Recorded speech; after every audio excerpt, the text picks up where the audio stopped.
آنے والا موسم ماہ سیام رمضان المبارک، یہ ہماری زندگی کے اندر یہ نور داخل کرتا ہے کہ میرا اللہ دے گا۔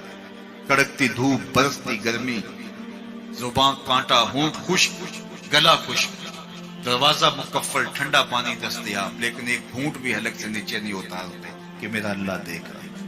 وضو کرتے بھی احتیاط کرتے ہیں کہ میرا اللہ مجھے دیکھ رہا ہے۔ کرتے ہیں کہ نہیں کرتے؟ یہ نور ملتا ہے کہ نہیں ملتا؟ اس کو پھر جذب کر لینا چاہیے تاکہ یہ زندگی میں چھا جائے، کیونکہ جو رمضان میں دیکھتا ہے وہ غیر رمضان میں بھی دیکھتا ہے۔ اور پھر پانی نہیں پیتے کہ اللہ دیکھ رہا ہے، کھانا نہیں کھاتے اللہ دیکھ رہا ہے، لیکن جب آنکھ بھٹکتی ہے تو اس وقت اللہ نہیں دیکھتا، جب خیال بہکتا ہے تو اس وقت اللہ نہیں دیکھتا۔ رشوت میز کے اوپر سے لے رہے ہوں یا نیچے سے لے رہے ہوں تب نہیں اللہ دیکھ رہا ہوتا، اللہ صرف کھانے اور پینے کو دیکھ رہا ہوتا ہے۔ یہ جو ایک نور آیا ہے اس کو جذب کر لے، پوری زندگی میں پھیلا لے۔ تو اسی لیے رمضان تقوی بانٹتا ہے، روزہ تقوی بانٹتا ہے، زندگی میں نور اور روشنیاں بھر دیتا ہے۔ اقبال نے کہا تھا حب دولت تلف می سازت زکات، زکات حب دولت کو زائل کرتی ہے، جب اللہ کی راہ میں لٹاؤ گے تو اس سے کم بھی نہیں ہوگا۔ میرے حضور نے 3 چیزیں قسم کر کے کہی، حضرت ابو کبشہ الانماری رضی اللہ تعالیٰ عنہ سے مروی ہے۔ میرے حضور نے ارشاد فرمایا اگر کوئی شخص کسی کو معاف کر دیتا ہے تو اس کی عزت کم نہیں ہوگی، میں محمد اللہ کی قسم اٹھاتا ہوں۔ دوسری بات میرے حضور نے فرمائی کہ جو شخص مانگنے لگ جاتا ہے، سوال کا دروازہ کھول لیتا ہے، اللہ اس کے لیے محتاجی کا دروازہ کھول دیتا ہے، اس کی کبھی کمی پوری نہیں ہوتی۔ اور تیسری بات میرے حضور نے قسم کر کے کہی ما نقص مال عبد من صدقہ، کہا میں اللہ کی قسم اٹھا کے کہتا ہوں کہ صدقے سے مال کم نہیں ہوتا، صدقے سے مال گھٹتا نہیں ہے۔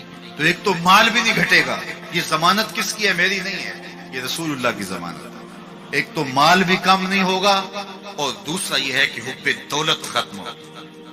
حب دولت تلف می سازت زکات، یہ ماہ سیام آ رہا ہے تو زکات سے حب دولت کو کم کیجئے، بلکہ صدقات دیجئے، نفلی صدقات کیجئے، غرباء کی مدد کیجئے، مساکین کی مدد کیجئے، اپنے غریب محتاج رشتہ داروں پہ غور کیجئے، ان کی مدد کیجئے، اپنی ہمسائیگی میں دیکھیے، پردے سے مدد کیجئے، ان کی عزت نفس بھی مجروح نہ ہو۔ یہ جو نمائش لگا کے 10 اخباروں میں چھپوا کے لوگوں کی مدد کرتے ہیں، اس سے گریز کیجئے۔ کبھی سوچیں کہ اگر آج کسی کی بیٹی لائن میں کھڑی ہے تو کل اگر یہ مرحلہ میری بیٹی کے لیے آ جائے تو پھر میرا مزاج کیا ہوگا؟ تو عزت نفس کا خیال رکھیے، لوگوں کی غربت کا تماشا نہ اڑائیے، اور لوگوں کی جو ہے وہ محتاجی کو اپنی تسکین کا ذریعہ نہ بنائیے۔ یہ تو اللہ نے تمہیں دیا اور انہیں نہیں دیا، اور وہ آزمائش کی گھڑی میں کھڑے ہیں، تم ان کے ساتھ کھڑے ہو جاؤ۔ تو لوگوں کی مدد کیجئے، دکھیوں کے کام آئیے، مساجد کی جو ہے وہ تعمیر کیجئے، مدارس دینیہ کے ساتھ وابستہ رہیے، اور لوگوں کی فلاح کے لیے، بہتری کے لیے کام کیجئے۔ اللہ نے آپ کو دیا ہے، یہ مال یہاں رہ جانے۔ میرے حضور نے فرمایا ابن آدم کہتا ہے میرا مال میرا مال، اس کا مال وہ ہے جو اس نے کھایا یا پہنا اور پرانا کر دیا یا آگے بھیج دیا، باقی اس کا نہیں ہے، وہ وارثوں کا ہے۔ مرتے ہی ورثہ بن جائے گا، مرتے ہی ترکہ بن جائے گا، کفن بھی میلا نہیں ہونے دیں گے کہ بعض اولادیں تو بانٹ لیتی۔ اللہ اکبر، وہ گھر جو ان کے لیے بنایا تھا، ایک رات بھی تجھے اس گھر میں رکھنے کے لیے تیار نہیں ہو۔ آج تیرا نام چھن گیا، آج کوئی یہ نہیں کہتا کہ پیچھے سے امام گے اور حاضر اس چودھری صاحب کے، حاضر اس میت کے۔ آج تو ڈیڈ باڈی بن گیا، آج تو میت بن گیا۔ آج خان صاحب، ملک صاحب، چودھری صاحب، پیر صاحب، مفتی صاحب، تیرے سارے ٹائٹل چھین لیے گئے۔ آج پیچھے اس امام کے اور دعا واسطے حاضر اس میت کے، آج تو میت بن گیا۔ آج تیرا لباس بھی پھاڑ کے اتارا ہے، آج تیرے انگوٹھے باندھ دیے گئے ہیں، ناک میں روئی ٹھونس دی گئی۔ آج تو غسال کے رحم و کرم پہ ہیں، وہ تجھے ادھر الٹ دے یا ادھر پلٹ دے، اب تیرے پاس کوئی اختیار ہی باقی نہیں رہا۔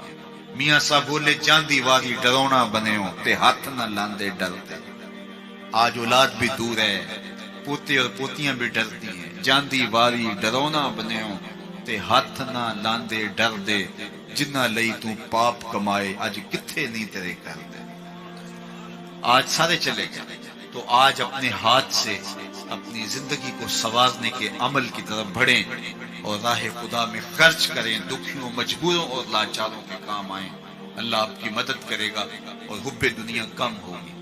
اللہ تعالیٰ جل شانہ نے سورہ عادیات میں پہلی 5 آیات میں قسمیں کی، پھر 3 آیات میں جو ہے وہ حضرت انسان کی وہ کمیاں کوتاہیاں جن کی بنیاد پر باقی گناہ سرزد ہوتے ہیں ان کو بیان کیا، اور اس کے بعد پھر علاج بھی قرآن نے بتایا اور کس قدر اس کو چوٹ لگائی۔ افلا یعلم اذا بعثر ما فی القبور وحصل ما فی الصدور ان ربهم بهم یومئذ لخبیر۔ افلا یعلم اذا بعثر ما فی القبور، اے اکڑ کے چلنے والے، اے ناشکر انسان، اے دولت کے پجاری، وہ وقت یاد کر جب تو قبر سے اٹھایا جائے گا۔ اس وقت کفن بھی چھین لیا جائے گا۔ اب سب کو چھین لیا گیا، دولت، بینک بیلنس، تیری جائیدادیں، پلازے، گاڑیاں، گھر، کوٹھیاں، بنگلے، سب کچھ یہیں رہ گیا، صرف ایک چادر کفن کی لے کے جا رہے ہیں۔ لیکن جب قبر سے اٹھایا جائے گا یہ کفن کی چادر بھی رہ جائے گی، برہنہ اٹھایا جائے گا۔ اللہ اکبر، نہ پاؤں میں جوتے، نہ سر پہ پگڑی، نہ بدن پہ کپڑا، برہنہ اٹھایا جائے گا۔ سیدہ عائشہ رضی اللہ تعالیٰ عنہ نے سنا تو کانپنے لگے، عرض کی حضور قبر سے برہنہ اٹھائے جائیں گے تو ایک دوسرے سے حیا نہیں آئے گی؟ فرمایا عائشہ معاملہ اس سے بھی آگے ہے، کسی کو ہوش ہوگی تو حیا آئے گی، ہوش اڑے ہوئے ہوں گے، خوف قیامت طاری ہوگا، قبروں سے یوں لوگ اٹھائے جائیں گے۔ افلا یعلم اذا بعثر ما فی القبور، اب بعثر کا جو مفہوم ہے، جو ترجمہ اور معنی ہے وہ تو رہے، بعثر کا جو صوتی آہنگ ہے، جب بولتے ہوئے کہ جھٹکا لگتا ہے تو قبروں سے اٹھتے ہوئے لوگوں کی کیفیت معلوم کرنے کے لیے بعثر کا صوتی آہنگ ہی کافی ہے۔ افلا یعلم اذا بعثر ما فی القبور وحصل ما فی الصدور، حصل کے اوپر جو تشدید ہے یہ معنی کو کتنی خوبصورتی کے ساتھ ایک مجسم پیکر میں سامنے لا رہی ہے۔ اللہ فرماتا پھر وہ وقت آئے گا جو سینے میں ہوگا وہ تشت اسباب ہو جائے گا۔ آج آپ مجھے نیک سمجھتے ہیں، میں آپ کو اچھا سمجھتا ہوں، لیکن میرے سینے کے اندر کیا چل رہا ہے یہ آپ کو نہیں پتا۔ یہ میں تقریر چہک چہک کے کر رہا ہوں، اس کے پیچھے کیا ہے؟ میں آپ کے دل اپنی جانب موڑنا چاہتا ہوں، آپ کی جیبیں خالی کرنا چاہتا ہوں، یا میں آپ کے سامنے پاک اور ستھرا اور بڑا جو ہے وہ نیکوکار بننا چاہتا ہوں، یا میرا مقصد رضائے الہی ہے؟ یہ مجھے پتہ ہے، آپ کو نہیں پتہ۔ آپ کہاں ہیں، کہاں کھڑے ہیں، میں آپ کو اچھا سمجھتا ہوں، لیکن آپ کو پتہ ہے کہ ہم کہاں کھڑے ہیں۔ لیکن قیامت کے دن یہ ساری چیزیں سامنے آ جائیں۔ وَحُصِّلَ مَا فِي الصُّدُورِ، اور سورہ الطارق میں فرمایا یوم تبلی السرائر فما لہ من قوۃ ولا ناصر، اس دن سارے راز کھول دیے جائیں گے اور کوئی طاقت نہیں ہوگی جو ان رازوں کو کھلنے سے روک سکے۔ آج طاقتور کی بات نہیں کھلتی اور کمزور کی بات اچھال دی جاتی ہے، لیکن وہ وقت آنے والا ہے یوم تبلی السرائر فما لہ من قوۃ ولا ناصر، نہ زور کے بل پہ، نہ زر کے بل پہ، نہ کسی اور بل پہ کسی کام کو روکا جا سکے گا، ہر شے تشت اسباب ہو جائے گی۔ وہ کتنا سخت دن ہوگا، اے داور حشر میرا نامہ اعمال نہ پوچھ، اس میں کئی پردہ نشینوں کے بھی نام آتے ہیں، تو وہ کتنا سخت دن ہوگا۔ وَحُصِّلَ مَا فِي الصُّدُورِ إِنَّ رَبَّهُمْ بِهِمْ يَوْمَئِذٍ لَخَبِيرٌ، بے شک ان کا رب اس دن ان سے خوب باخبر ہوگا۔ وہ آج بھی باخبر ہے، لیکن آج کئیوں کو یقین نہیں کہ وہ باخبر ہے، لیکن اس دن سب کو یقین ہو جائے گا کہ میرا رب اس سے باخبر ہے۔ جب پرانی تصویریں چلنا شروع ہو جائیں گی، جب ساری ویڈیو سامنے آ جائیں گی، زندگی میں جو جو کیا، تنہائی میں، اعلانیہ، خفیہ، جہاں جہاں جو کیا، دادے عیش تھی، سب کچھ تشت اسباب ہوگا، سب کچھ جو ہے وہ سکرین پہ چل رہا ہوگا، کوئی چیز بھی تشت اسباب ہونے سے نہیں رہ جائے گی۔ تو پھر بندہ کہے گا اوہو یہ تو سب میرے مالک کو پتا تھا، لوگوں کی نظروں سے چھپ سکا، رب کی نگاہوں سے تو نہیں چھپ سکا، اس کی نگاہوں سے کون چھپ سکتا ہے؟ یہ یقین آج اپنی روحوں میں اتار لو اچھی طرح سے، جذب کر لو. گناہوں سے بچنے کا اکثیر نسخہ ہے یہ یقین کہ میرا رب مجھے دیکھ رہا ہے. یہ یقین جب روح میں جم جائے، خیالوں میں اتر جائے، اعتقاد کا پختہ حصہ بن جائے، پھر بند کوٹڑی میں بھی جرم نہیں ہو سکتا کہ میرا مالک تو مجھے دیکھ رہا ہے. آپ دیکھتے نہیں کہ جب ساتوں دروازے بند کر کے بت کے اوپر موٹا کپڑا ڈال کے زلیخا بولی ہے تلک یوسف اب تو آ جاؤ نا، اب تو کوئی نہیں دیکھ رہا. قال معاذ اللہ، تو جناب یوسف نے کہا میں اللہ کی پناہ میں. اللہ اکبر.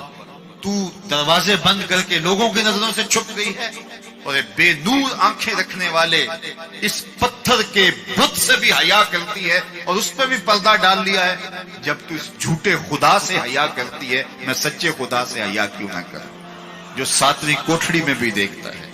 اتنی روشنیاں برسی کہ گناہ کا تصور بھی معاف. تو یہ یقین کہ میرا اللہ مجھے دیکھ رہا ہے، یہ انسان کی زندگی میں نظم پیدا کرتا ہے. Subscribe now and press the bell icon. Never miss an update.